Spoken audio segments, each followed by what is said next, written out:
the robot, which was designed by Robert Kinoshita, who designed the Robbie the Robot for Forbidden Planet, was 3 sections. There was the bottom section, which was this rubber legs that were connected to each other with wheels on the very bottom of the treads. And Bobby would step into the pants.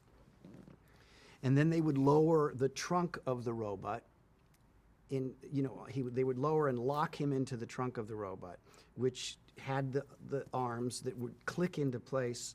He could pull them in and click them into place and they'd be locked, or he could push them out and extend them and do what he wanted to. In the right claw was a button that he would that he would push every time a syllable was delivered, and it would light up the neon chest plate.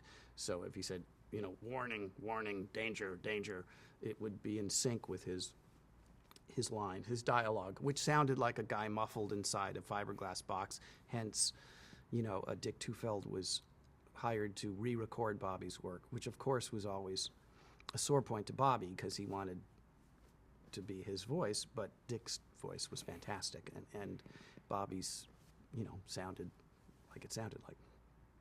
And then the acrylic bit that went above that neon plate and the bubble was snapped on to the top of the trunk section, and it was all locked down. And there was a lot of wires and electrical stuff going on inside that prop.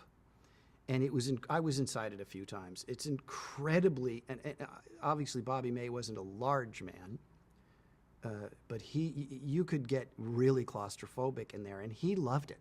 I mean, he loved being in that robot. He painted his face every day black, from the forehead down. His mouth wasn't black, but he painted the top so that you wouldn't see any flesh tones through the acrylic thingy.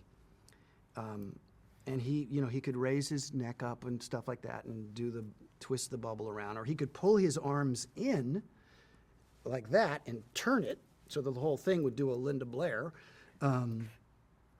He worked really, really hard, and he loved being in there.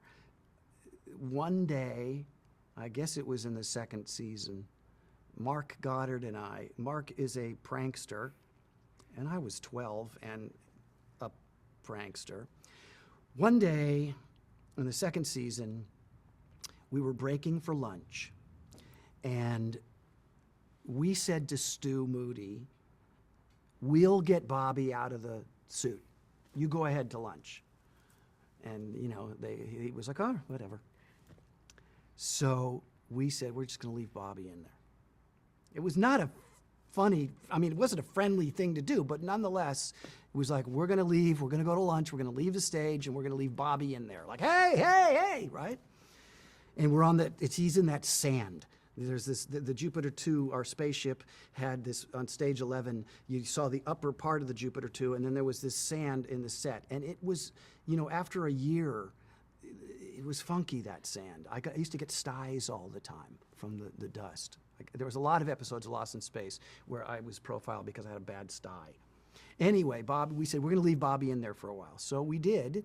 We opened up the big stage doors and left Bobby in the suit, and we started to go to the commissary. And Mark and I got maybe 100 yards.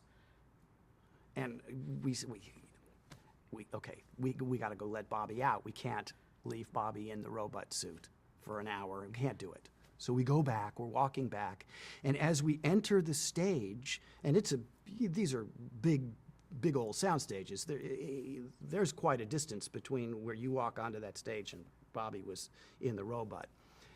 You saw smoke coming out of the robot. And I got really scared because there are seriously a lot of wires in that thing, and he can't get himself out of it. And what my mind is, oh my God, what if one of those wires cooked him, like shorted out and cooked him or something? And I'm running to the robot, and we twist off the top, And I swear to God on my kids, this is true. Bobby May, take the top off. Bobby May is holding a pen flashlight, reading, it was either the Reporter or the Variety, inside the thing, smoking a cigarette inside the robot.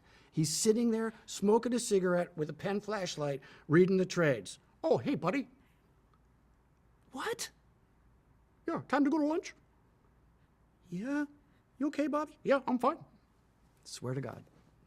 You had to be there, but he was comfortable as a clam. Can you imagine lighting a cigarette inside the robot? You can't, you have no way to get out, none. You're all completely dependent on other people unscrewing these things and getting you out. He's in there smoking a cigarette, reading the trades. La, la, la, la.